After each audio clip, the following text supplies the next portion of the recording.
Students, आज हम बात करेंगे क्लास 10 के इलेक्ट्रिसिटी चैप्टर के अंदर चार्जेस क्या होते हैं और उनकी प्रॉपर्टीज क्या होती हैं। साहब, सबसे पहली बात आती है कि चार्जेस होते क्या है। जनरली मैं पूछता हूँ बच्चों से कि चार्जेस होते क्या है, जैसे कि सर पॉजिटिव चार्ज और नेगेटिव चार्ज। बट भैया चार्ज क्या होता है, चार्ज होता क्या है, चार्ज किसी को नहीं पता क्या होता है। बस वो बोल देते हैं कि सर पॉजिटिव चार्ज और एक नेगेटिव चार्ज। लेकिन बात ये आती है कि चार्ज क्या होता है। चार्ज ये होता है, मैं आपको बताता हूं, charge is a property by virtue of which it either experiences और प्रोड्यूसेस इलेक्ट्रिकल और मैग्नेटिक फोर्स। चार्ज एक प्रॉपर्टी है, उसकी वजह से या तो वो एक्सपीरियंस करेगी या तो वो प्रोड्यूस करेगी क्या, इलेक्ट्रिकल और मैग्नेटिक फोर्स। ठीक है, इसकी डेफिनेशन में डिस्क्रिप्शन में दे दूंगा आपको, आप उसमें से नोट डाउन कर लीजिएगा कि charge is a property by virtue of which it either experiences और प्रोड्यूसेस इलेक्ट्रिकल और मैग्नेटिक फोर्स। अगर मैं इस यूनिवर्स में दो ऑब्जेक्ट की बात करूं तो कोई भी दो ऑब्जेक्ट की बात करता हूं, फॉर एग्जांपल अगर इसमें मार्कर और डस्टर की बात करता हूं तो marker is attracting this duster. Class 9 में आपने पढ़ा था ना कि कोई भी दो ऑब्जेक्ट जो होते हैं वो आपस में एक दूसरे को अट्रैक्ट करते हैं। तो in this case duster is experiencing the attraction produced by the marker. Similarly, Jupiter is also attracting this marker. Now the marker is experiencing the attraction of Jupiter.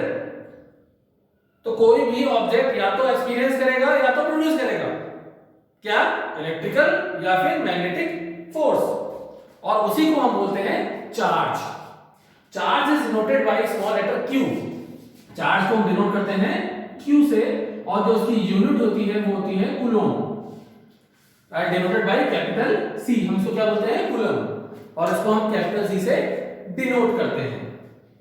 अब बात आती है कि साहब चार्ज की तो आपने डेफिनेशन पढ़ ली कि charge is a property by virtue of which it either experiences और प्रोड्यूसेस इलेक्ट्रिकल और मैग्नेटिक फोर्स। जैसा कि आप लोगों ने जो पिछले वीडियो में देखा था कि फ्री इलेक्ट्रॉन्स के बारे में मैंने आपको बताया था कि एक मेटल के अंदर अगर हम 25 डिग्री सेल्सियस इसको रूम टेंपरेचर मिलता है तो उसकी वजह से उसके अंदर फ्री इलेक्ट्रॉन्स हो जाते हैं। अच्छा, अब हम देखते हैं एक बार दोबारा से इसको देख लेते हैं कि फॉर एग्जांपल ये हमारा एक मेटल है और इसके अंदर हमारे बताया था मैंने आपको पिछले लेक्चर में कि हमारे पास यहाँ पे एटम्स हैं और इन एटम्स में से हमारा इलेक्ट्रॉन जो है वो बाहर आ चुका है। इलेक्ट्रॉन जो है वो हमारा क्या है, बाहर आ चुका है। इलेक्ट्रॉन जो है क्या है, हमारा बाहर आ चुका है। अब इलेक्ट्रॉन बाहर आ चुका है और इलेक्ट्रॉन जो है वो एग्जैक्टली किसी भी और पॉसिबल डायरेक्शन में मूव कर रहा है, क्योंकि वो अपने एटम से तो बाहर निकल गया है लेकिन अभी मेटल के वॉल्यूम से बाहर नहीं निकला है। तो अगर आपसे कोई पूछे कि what is the net charge on the metal, तो आप कहेंगे जीरो। नेट चार्ज कितना है, जीरो है, क्योंकि भैया इलेक्ट्रॉन जो है वो एटम से तो बाहर निकल गया है। इलेक्ट्रॉन के ऊपर क्या होता है, नेगेटिव चार्ज कहलाता है। इलेक्ट्रॉन के ऊपर क्या कहलाता है, नेगेटिव चार्ज। इलेक्ट्रॉन के ऊपर कौन सा होता है, नेगेटिव चार्ज। तो साहब जब इलेक्ट्रॉन जो है वो नेगेटिव चार्ज जो है वो बाहर निकल गया, लेकिन नेगेटिव चार्ज अभी भी जो है वो इसी मेटल की बाउंड्री में घूम रहा है। इलेक्ट्रॉन जो है वो इसी की मेटल बाउंड्री में घूम रहा है। अब ये जो एटम था वो अब एटम नहीं रह गया, अब वो एक पॉजिटिवली चार्ज आयन बन चुका है। ठीक है साहब, तो ये सारे पॉजिटिवली चार्ज होंगे। अब ये एटम नहीं रहे, अब ये पॉजिटिवली चार्ज आयंस बन चुके हैं, क्योंकि इनके अंदर से जो इलेक्ट्रॉन था वो बाहर जा चुका है, आउटर मोस्ट इलेक्ट्रॉन।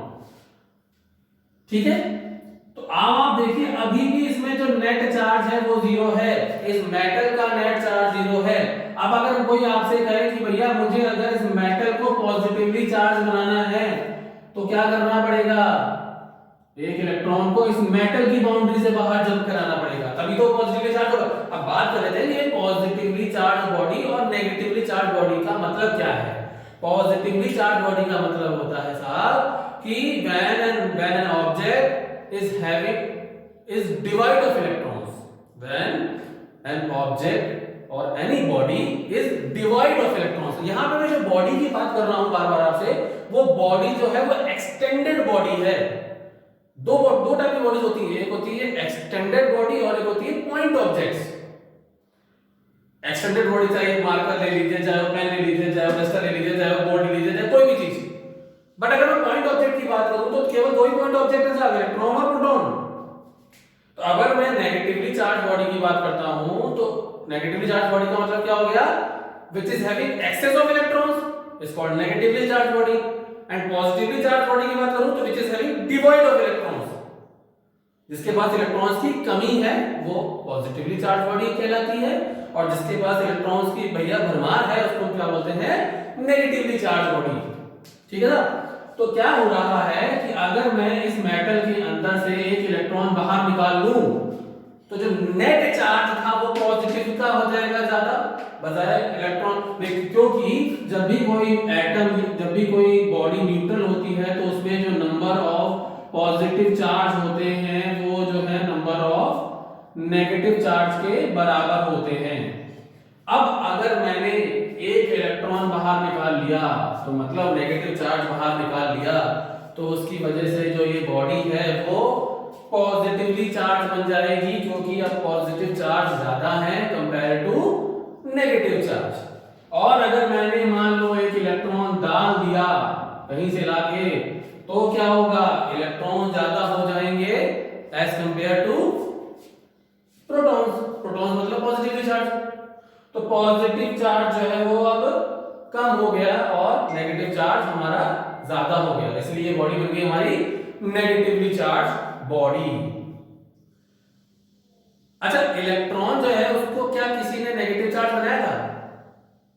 वो तो बाय डिफॉल्ट यूनिवर्स में नेगेटिवली चार्ज ही था ना इलेक्ट्रॉन, इसीलिए तो उनको पॉइंट ऑब्जेक्ट्स बोलते हैं, यूनिवर्सल बॉडीज कहलाती है। वो क्या कहलाती है? Universal objects. इलेक्ट्रॉन और प्रोटॉन, क्या प्रोटॉन के अंदर से हमने इलेक्ट्रॉन्स को बाहर निकाला था? नहीं निकाला था हमने इलेक्ट्रॉन को बाहर, वो तो by default universally positively charge body है, तो इसलिए इलेक्ट्रॉन और प्रोटॉन जो है वो these are the point objects and they are universally charge bodies. वो यूनिवर्सल, उनके अंदर अपना उनका फिक्स चार्ज है, और जो हम बाकी बॉडीज की बात करते हैं उनको बोलते हैं एक्सटेंडेड बॉडीज। ठीक है ना। तो चार्ज समझ में आ गया आपको? चार्ज क्या है? Property by virtue of which it either experiences और प्रोड्यूसेस इलेक्ट्रिकल और मैग्नेटिक फोर्स। अब हम बात करते हैं प्रॉपर्टीज ऑफ चार्ज की।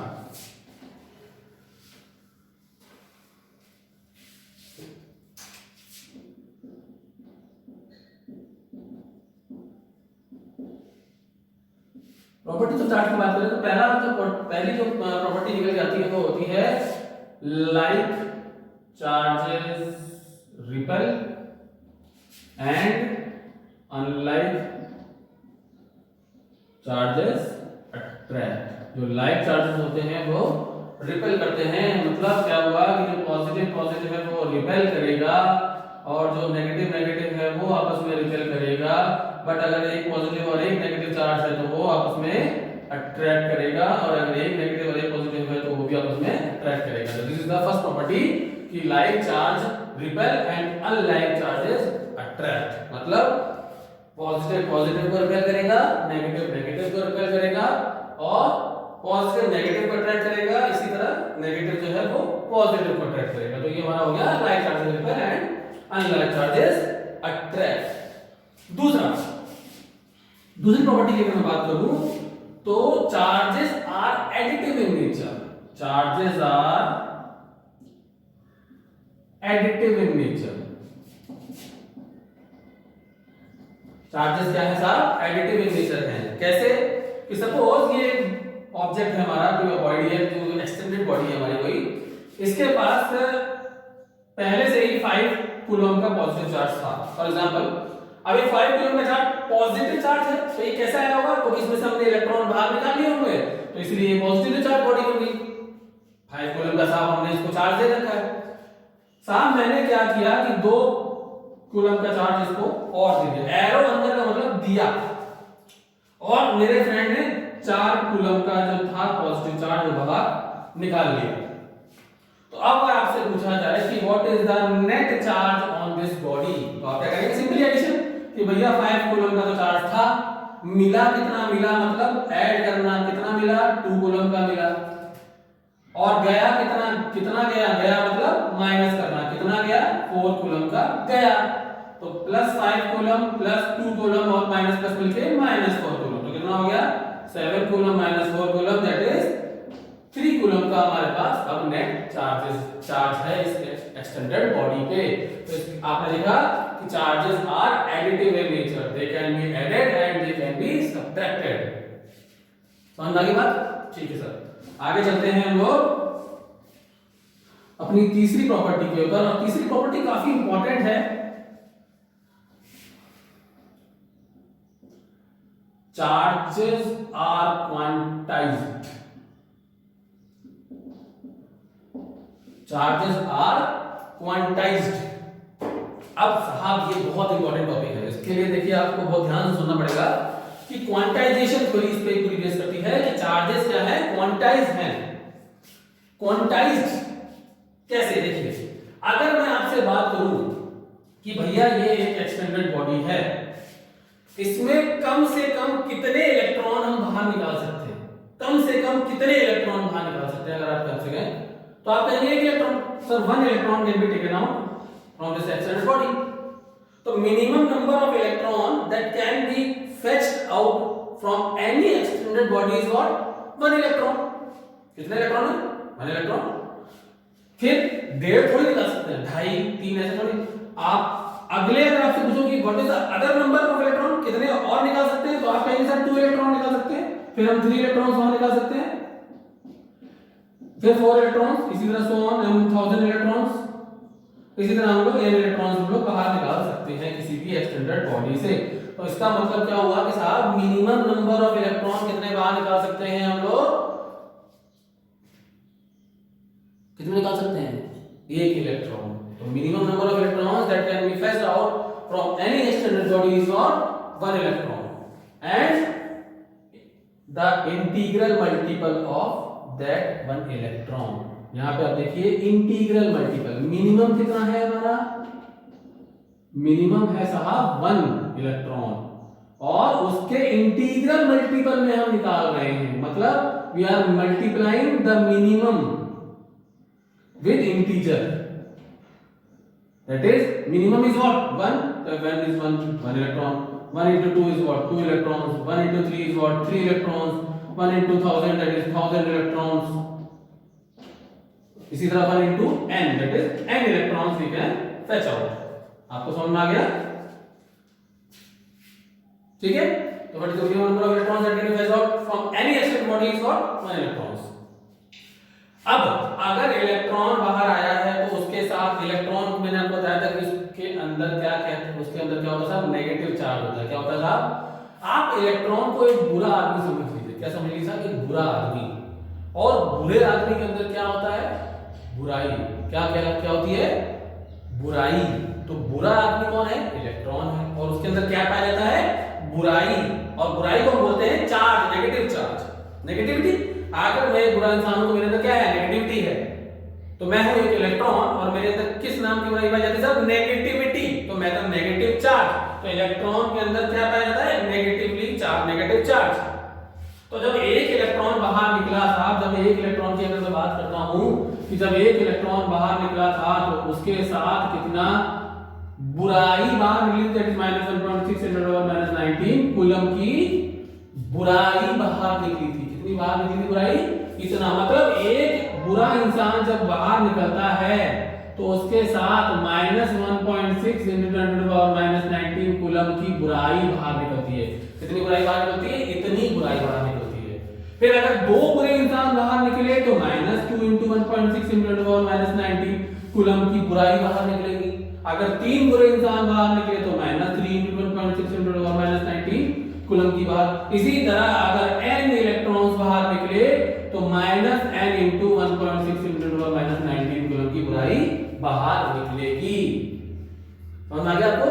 तो अब आप देखिए, अगर मैं इसको छोटा करने के लिए कि 1.6 × 10⁻⁹ को मैंने एक टर्म का नाम दे दिया, टर्म दे दिया ई बोला मैंने इसको। क्या बोला? ई। मैं के भी बोल सकता था, एम भी बोल सकता था, लेकिन जनरली आपकी बुक में ई दे रखा है तो मैंने इसको ई नाम दे दिया। आप इस ई और इस ई को अलग-अलग समझिए। ये एक इलेक्ट्रॉन है जिसके ऊपर एक माइनस का ऊपर लगा हुआ है, ये एक सिंपल ई है, इसका मतलब 1.6 × 10⁻⁻⁹ होता है। तो अब मैं अगर दोबारा समझता हूं इस चीज को कि साहब कि जो ये एक एक्सटेंडेड बॉडी थी, इसमें से मिनिमम कितने इलेक्ट्रॉन बाहर निकल सकते थे? एक इलेक्ट्रॉन। तो उसके साथ कितनी बुराई, मतलब कितने चार्ज बाहर आया? इतना चार्ज बाहर आया साहब। इस चार्ज को मैंने इस टर्म, इस जो नंबर को मैंने ई बोल दिया। क्या बोल दिया? ई।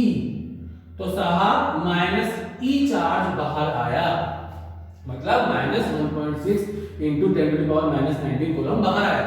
अगर दो इलेक्ट्रॉन बाहर आते तो -2 इंटू 1.6 इंटू 10⁻19 कूलम बाहर आता, मतलब -2e का चार्ज बाहर आता। इसी तरह अगर 3 इलेक्ट्रॉन की बात करूं तो 3 इलेक्ट्रॉन में मतलब -3e चार्ज बाहर आएगा। और अगर मैं n इलेक्ट्रॉन्स की बात करता हूं तो -ne टाइप n क्वांटिटी का चार्ज बाहर आएगा। समझ आ गया सब आपको? अब आप वापस से देखिए कि जब एक इलेक्ट्रॉन बाहर आया था, मतलब जो है -e जो है चार्ज बाहर आया था, तो बॉडी जो थी पहले न्यूट्रल थी, लेकिन अब वो न्यूट्रल नहीं रहेगी। उसके ऊपर कितना पॉजिटिव चार्ज हो जाएगा? +e का, क्योंकि जब वे वापस आएगा तभी तो जीरो होगा। +e और -e मिलकर जीरो कहलाएगा, तभी तो वो बॉडी न्यूट्रल कहलाएगी। तो जब वो एक इलेक्ट्रॉन बाहर निकला था तो उसकी वजह से -e नाम का चार्ज बाहर निकला था। तो -e चार्ज की बाहर निकलने की वजह से ये बॉडी पॉजिटिवली चार्ज बॉडी बन गई। और कितनी पॉजिटिवली चार्ज बॉडी बन गई साहब? +e चार्ज की पॉजिटिवली चार्ज बॉडी बन गई। जब दो इलेक्ट्रॉन बाहर आए थे तो -2e चार्ज बाहर आया था, तो बॉडी में कितना चार्ज रह गया था? +2e का चार्ज रह गया था। वो +2e से पॉजिटिवली चार्ज बॉडी बन गई थी। इसी तरह जब -ne नाम क्वांटिटी का चार्ज बाहर आया था तो बॉडी में कितना चार्ज रह गया साहब? +ne का चार्ज रह गया। ये क्या रह गया है? चार्ज रह गया है। और चार्ज को मैंने आपको बताया कि हम इसको Q से डिफाइन करते हैं। तो Q ne + ne बॉडी पे चार्ज। आपने देखा कि जो बॉडी पे चार्ज रहा वो क्या रहा? +ne।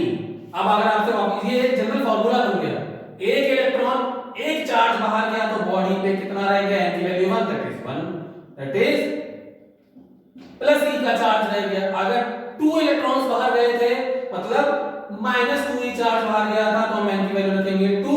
तो Q 2e मतलब +2e, मतलब बॉडी पे चार्ज कितना रह गया? +2e।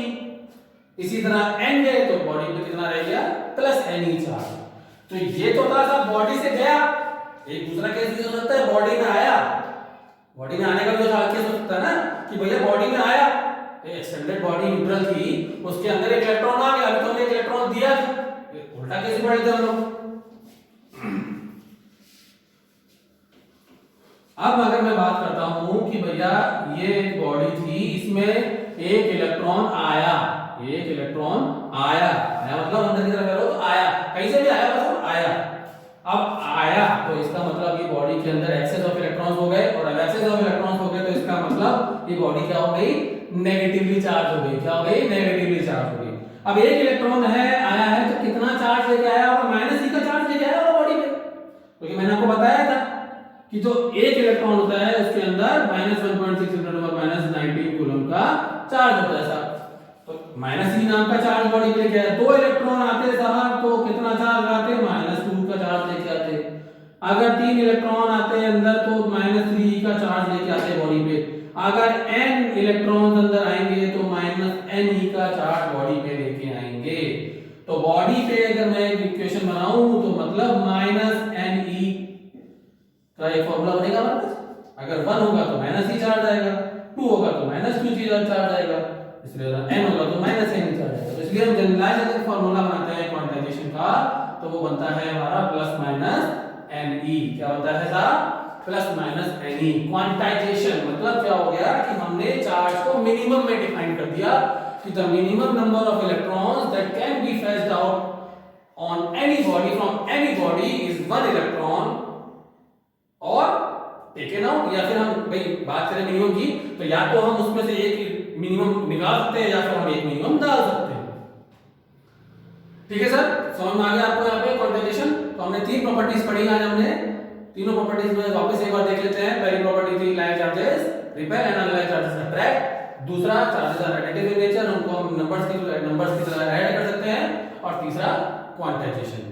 Thank you very much.